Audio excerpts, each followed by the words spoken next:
जय देवी जगदम्बा। जय जय जय देवी जगदम्बा।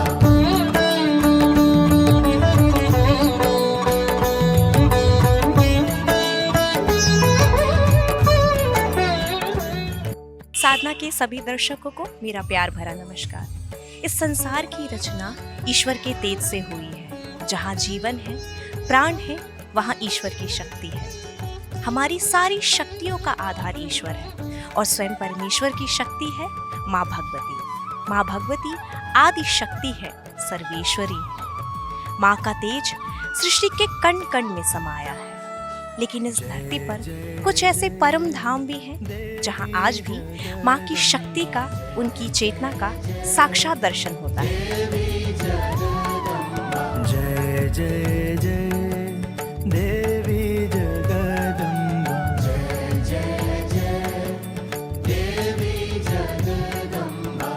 मंगलकारिणी है जग जननी। माँ जननी है और जिनमें जीवन को जन्म देने की शक्ति हो, उससे महान कोई और नहीं हो सकता। इस धरती पर सांस लेने वाले हर जीव की जीवन धारा जिससे निकलती है और जिसमें विलीन होती है, वही देवी आदि शक्ति है।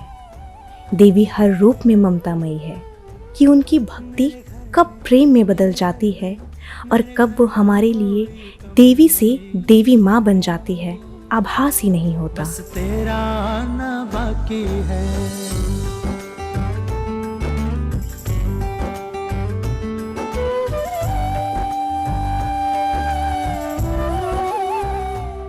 आज हम आपको एक ऐसी देवी के दर्शन कराने जा रहे हैं जिनके दर्शन मात्र से ही आपकी सारी मनोकामनाएं पूर्ण हो जाएंगी। ये देवी तीन शक्तियों के मिलने पर बनी है। कहते हैं भगवान श्री कृष्ण के आदेश पर वे पांडवों की नगरी इंद्रप्रस्थ पर आकर बस गई, जो कि आज की दिल्ली है। योग माया मंदिर एक प्राचीन हिंदू मंदिर है जो देवी योग माया को समर्पित है। योग माया देवी ब्रह्म निर्माण करने वाली देवी है। दुनिया में देवी योग माया के अनेक मंदिर हैं, लेकिन हस्तिनापुर और महाभारत के इतिहास से जुड़े होने के कारण इस देवी के मंदिर का महत्व बढ़ जाता है। पौराणिक कथा के अनुसार द्वापर युग में जब भगवान श्री कृष्ण का जन्म हुआ, तब उससे पहले माता दुर्गा ने योग माया का रूप लिया था। देवी दुर्गा ने यह अवतार कुछ समय के लिए ही लिया था। गर्ग पुराण के अनुसार भगवान कृष्ण की माँ देवकी के 7वें गर्भ को बदलकर योग माया ने रोहिणी के गर्भ में पहुंचाया है, जिससे बलराम जन्मे थे। इसके बाद यशोदा की गर्भ से योग माया का जन्म हुआ। जिस समय योग माया का जन्म हुआ, यशोदा गहरी नींद में थी, जिस कारण अपनी पुत्री को देख नहीं पाई। देवकी के 8वें पुत्र का जन्म होने के बाद वासुदेव ने उसे यशोदा के सामने लिटा दिया, जिसकी वजह से नींद खुलने के बाद यशोदा ने बालिका के स्थान पर पुत्र को पाया। वसुदेव जन्मी बालिका को मथुरा लेकर आ गए, लेकिन जब कंस ने उस बालिका को मारने की कोशिश की तो वो कंस के हाथ से छूट कर चली गई और जाते हुए आकाशवाणी करती गई। एक और पौराणिक कथा के अनुसार जब अभिमन्यु को जयद्रथ ने मार डाला था, तो उसकी मृत्यु के बाद भगवान कृष्ण और अर्जुन इस मंदिर में देवी के दर्शन करने के लिए आए थे। अर्जुन ने इसी मंदिर में कसम खाई थी कि दूसरे दिन के शाम तक वो जयद्रथ को मार डालेगा।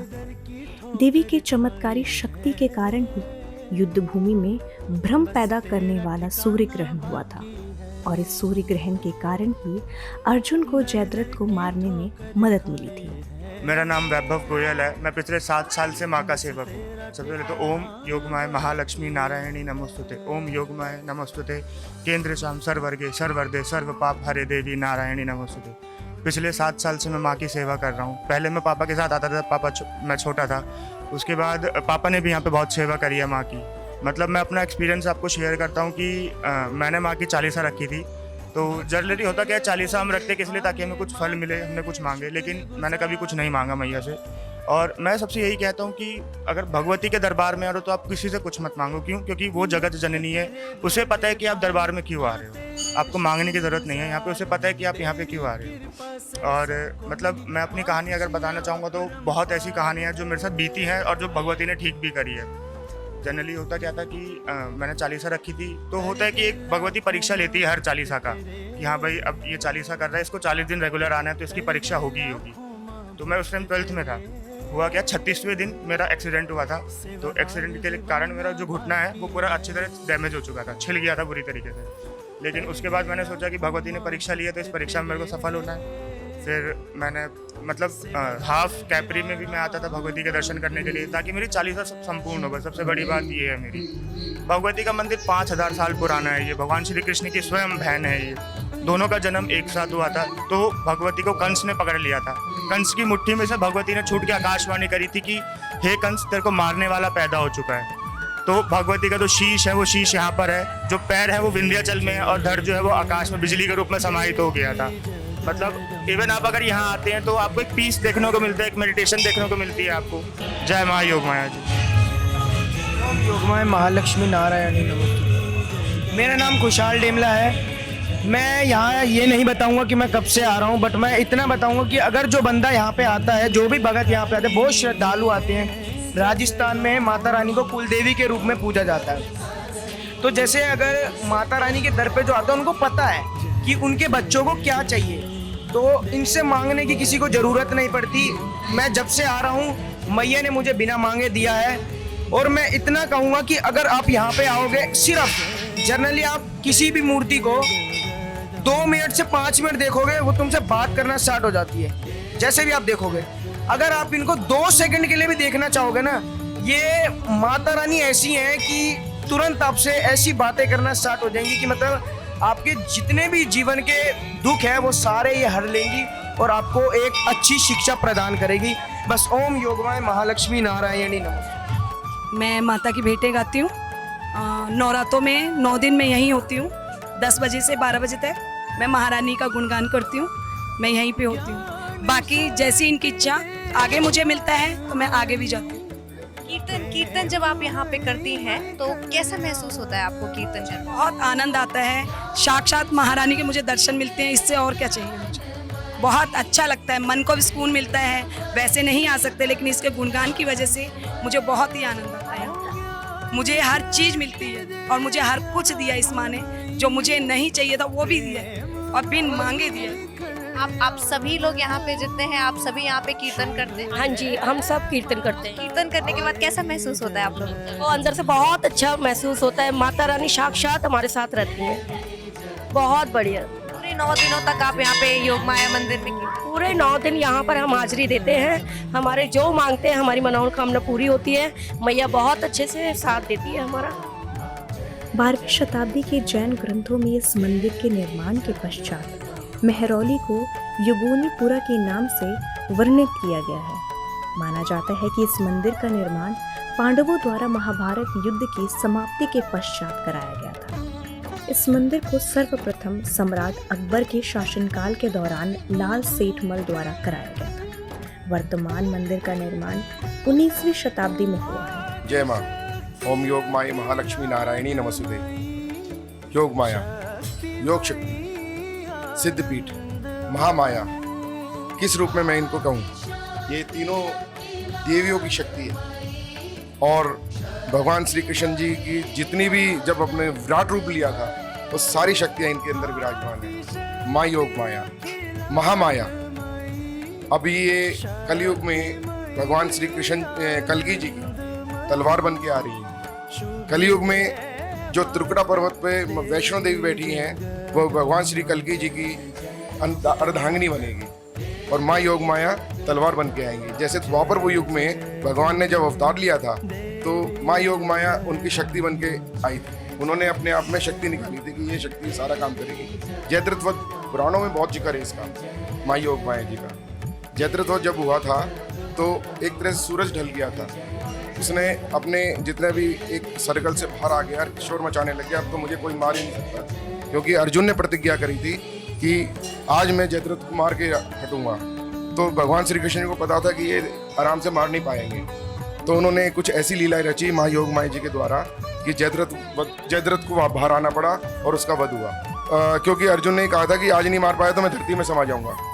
तो उसको देखते हुए भगवान श्री कृष्ण जी ने ऐसे कई जगह माँ योग माया जी की शक्तियों का वरदान हुआ है जो उन्होंने योग माया जी के द्वारा ली। तो भगवान श्री कृष्ण ने अपनी शक्तियाँ क्योंकि वितरित कर, और माँ योग माया साथ बालपन से ही, जब मैया के मुख में जब ब्रह्मांड दिखा था, ब्रह्मांड जब दिखा था तो रातों रात भूल गई थी मैया कि भगवान श्री कृष्ण है।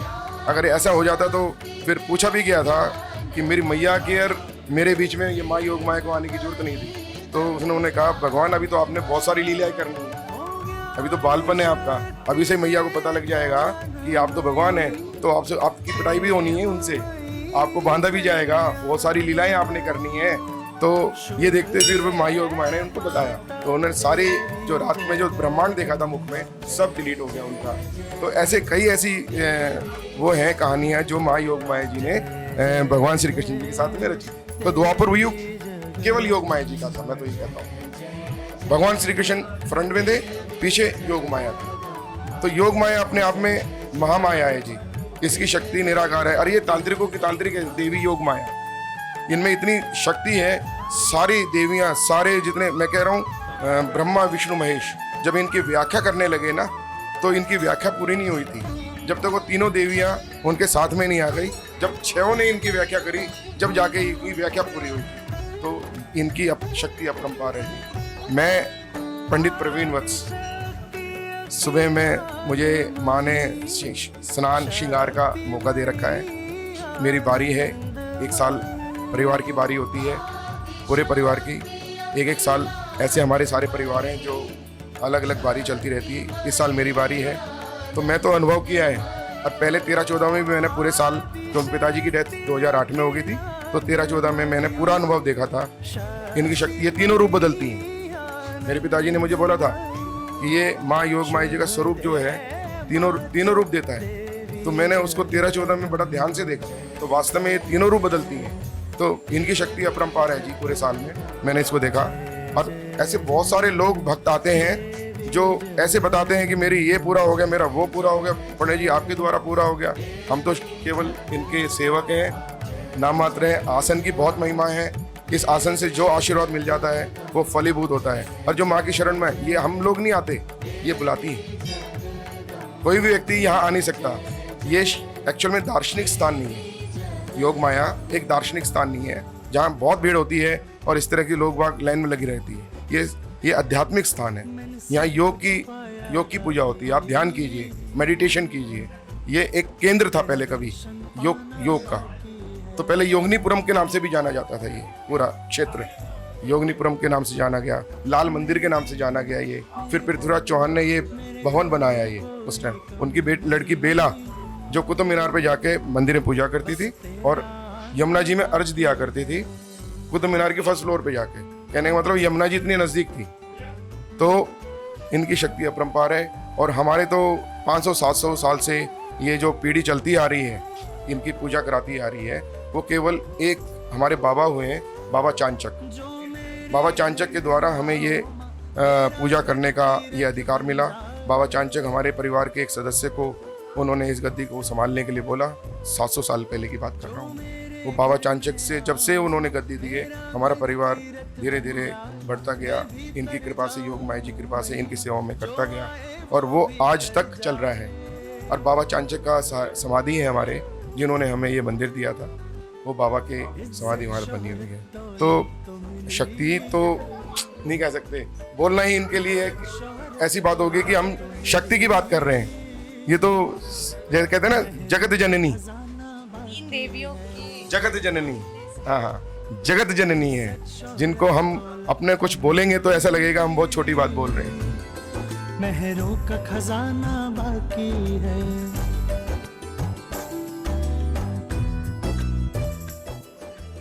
ओम श्री योगमाय महालक्ष्मी नारायणी नमस्तुते। ओम श्री योगमाय नमस्तुते। किच्चम सर्वगे सर्वदे सर्व पाप हरे देवी नारायणी नमस्तुते।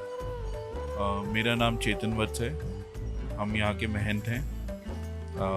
ये मंदिर योगमाया जी का 5,500 साल पुराना मंदिर है और ये महाभारत कालीन टेम्पल है, मंदिर है। और इसकी स्थापना, ये सिद्धपीठ है, इसकी स्थापना भगवान श्री कृष्ण ने स्वयं कराई थी पांडवों द्वारा। महाभारत से पहले जब युद्ध हुआ था, तब वो जब अपनी शक्ति अर्जित करने के लिए आए थे जगह जगह, जब उन्होंने तपस्या करी थी, उस टाइम पे, उस काल में भगवान श्री कृष्ण ने स्वयं यहाँ पे देवी जी को सिद्ध कराया और पांडवों को आशीर्वाद दिलवाया ताकि वो अपने युद्ध में, महाभारत के युद्ध में विजय प्राप्त करें। जो योगमाया जी हैं वो भगवान श्री कृष्ण की बहन है, जो यशोदा जी के गर्भ से जिस देवी ने जन्म लिया था वो योगमाया जी हैं। जब कंस ने योगमाया जी को मारने की कोशिश करी थी तो वो उनके हाथ से छिटक के और अंतर्ध्यान हो गई थी, आसमान में चली गई थी। ऐसा बोला जाता है कि उनका जो शीश है, जब वो छिटक के गिरी थी तो उनका जो शीश है वो यहाँ पे आके योगमाया जी के रूप में यहाँ पे आके स्थापित हुआ था, पिंडी रूप में स्थापित हुआ था। और जो उनके चरण है वो विंध्यावासिनी टेम्पल, विंध्याचल पर्वत पे वो जो है वो स्थापित हुए थे। उन्होंने जब कंस के हाथ से वो छिटक के गई तो उन्होंने आकाशवाणी करी थी कि तू मुझे क्या मारेगा, तुझे मारने वाला पैदा हो गया है गोकुल में। तो वो ही योगमाया जी हैं। योगमाया जी जो हैं वो जितनी भी शक्ति हैं, जो भगवान श्री कृष्ण की शक्ति अथवा जितने भी सारी देवों की जो शक्ति हैं, उसका मिश्रित जो रूप है वो योगमाया जी है। इसमें महालक्ष्मी, माँ सरस्वती और माँ काली तीनों का जो है मिश्रण है, तो वो योगमाया जी हैं।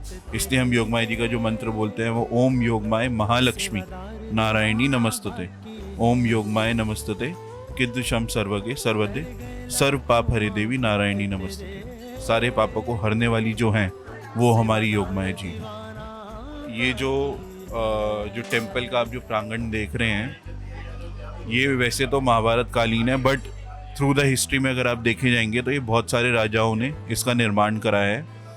जो लेटेस्ट जो राजा रहे हैं, जो आखिरी दिल्ली के जो राजा रहे हैं, वो राजा हेमचंद्र विक्रमादित्य ने कराया था इसका निर्माण। बाकी जो अभी आप जो उसको लाल पत्थर में कराया था, इसलिए इसको लाल मंदिर भी बोला जाता है। इसका जो प्रांगण है वो लाल कोट में पड़ता था, इसलिए जो ओरिजिनल लाल किला जिसको बोलते हैं वो योगमाया जी का टेम्पल है, जिसको ओरिजिनल लाल कोट बोलते हैं, लाल मंदिर या लाल किला बोलते हैं, तो वो योगमाया जी का टेम्पल है। तो देखा आपने दिल्ली की योग माया कितनी शक्तियों से विभूषित है। अगर आप भी माता के दर्शन करना चाहते हैं तो आपको आना होगा महरौली। कुतुब मीनार के पास माता विराजमान है। दिल्ली भारत की राजधानी है और यह मंदिर दिल्ली रेलवे स्टेशन से केवल 10 किलोमीटर की दूरी पर है। इस कारण ये सभी मार्गों से अच्छी तरह जुड़ा है। आप रेल, वाहन या हवाई जहाज से अच्छी तरह जा सकते हैं। यहाँ आने के लिए अक्टूबर से मार्च का समय सबसे अच्छा होता है। देवी माँ के इस दरबार से अब हम विदा लेते हैं। धार्मिक यात्रा की हर क्षण में हमारे साथ बने रहिए और विश्वास रखिए, माँ की कृपा मौन है। जीवन में कहाँ किस मोड़ पर सौभाग्य हमारा इंतजार कर रहा है हम नहीं जानते। नमस्कार।